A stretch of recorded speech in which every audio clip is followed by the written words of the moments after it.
कोई ऐसा नहीं जिसको प्रभुता मिले और प्रभुता का मद न हो। मद, प्राप्ति का जो अहम है वही मद है।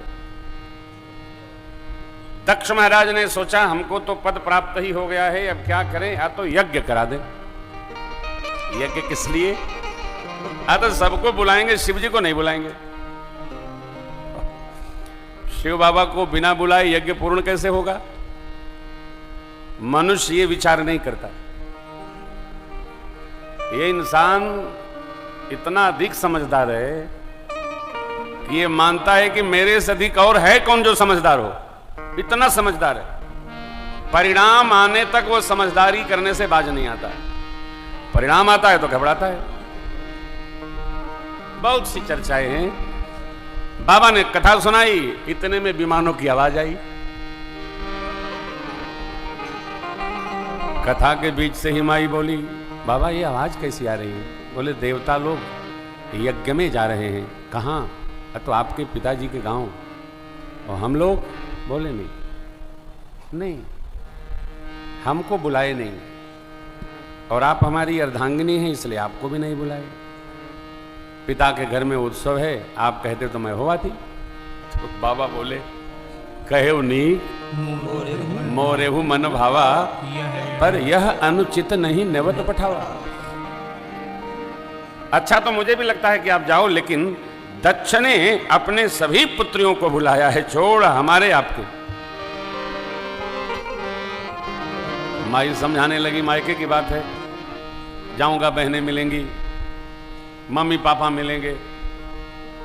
बाबा ने कहा देवी पहले वाली बात नहीं है, इस पर थोड़ा विचार करिए। ममता विचार से शून्य कर देती है। करी देखा बहु जतन हर,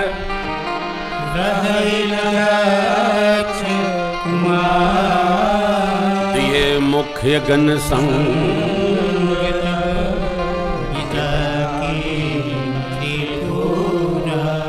बाबा ने बहुत समझाया, मां के समझ में नहीं आया। अब मुख्य मुख्य गणों को दे दिया और कहा ले जाइए, यज्ञ दर्शन करा के भगवती को ले आइए। मनुष्य सोचने में स्वतंत्र है, करने में नहीं। करने में मनुष्य को प्रकृति के अधीन रहना पड़ता है। देखिए, पिता भवन जब गई भवानी, दक्ष त्रास काहुन सन्मान। मां धरती की ऐसी सत्ता है जिस पर किसी का कोई अनुशासन नहीं चलता।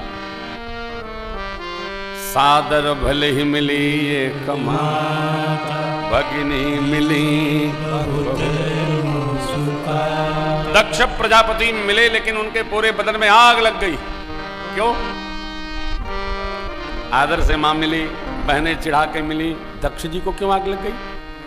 दक्ष प्रजापति ये जानते हैं कि ये आ गई तो पीछे से बेऊ आ जाएंगे, क्योंकि भोले बाबा अकेले रहते नहीं, वो शक्ति समन्वित रहते हैं।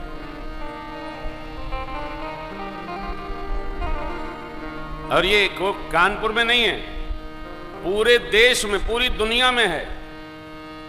क्या? तो आचार्य जी चले गए हमारे घर के। जब भी पति पत्नी पूजन किया करो तो पति का हाथ ऊपर रहे, पत्नी हाथ नीचे से लगाए रहे। दिमाग में न बिठाइएगा, हृदय में बिठाइए। पति पत्नी पूजन करें तो समन्वित पूजन करना चाहिए। एकल पूजन की कोई महिमा कहीं नहीं बताई गई है। पंडित जी लोग बताते नहीं है।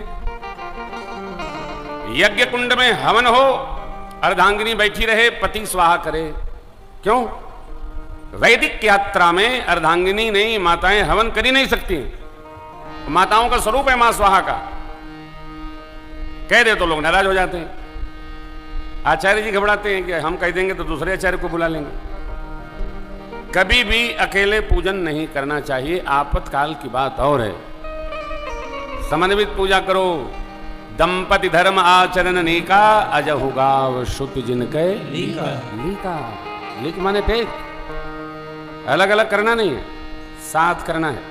माई अलग से पहुंच गई। दक्ष प्रजापति घबराए, परिवार का स्वभाव देखा, व्यवहार देखा। मां को समझाकर मेरी मां यज्ञ मंडप का दर्शन करने चली गई। जाकर परिक्रमा करते समय मां ने देखा कतहु न दीख शंभु कर।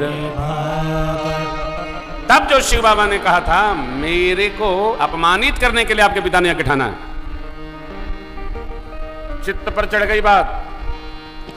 मां सती इतना आवेश में आ गई, पिताजी, सभासदों, ऋषि मंडली, मुनि मंडली, आचार्य, सबको देखकर मैया डबल पड़ी। सुनहु सभासद सकल निंदा, तुम कही सुनी जिन शंकर निंदा, सो फल तुरत लाभ सब काहू, भली भांति पछताप पिताहू, संत शंभु श्रीपति अपवादा, सुनी जहाँ तह यसी मर्यादा, काटियता सुजीव जो बसाई, श्रवण मोदिनक चलिय पराई, जगदात मां महेश पुरारी, जगत जनक सबके हितकारी, पिता मंदमत निंदत देहि, गच्छ शुक्र संभव यह देहि,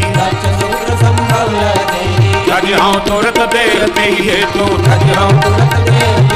अब गुरुधरि चंद्र मौल वृष के तो, गुरुधरि अस कही जो भयदीनी तनुजारा, भयहु सकल मख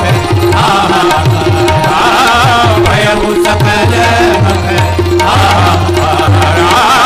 भयहु सकल मख।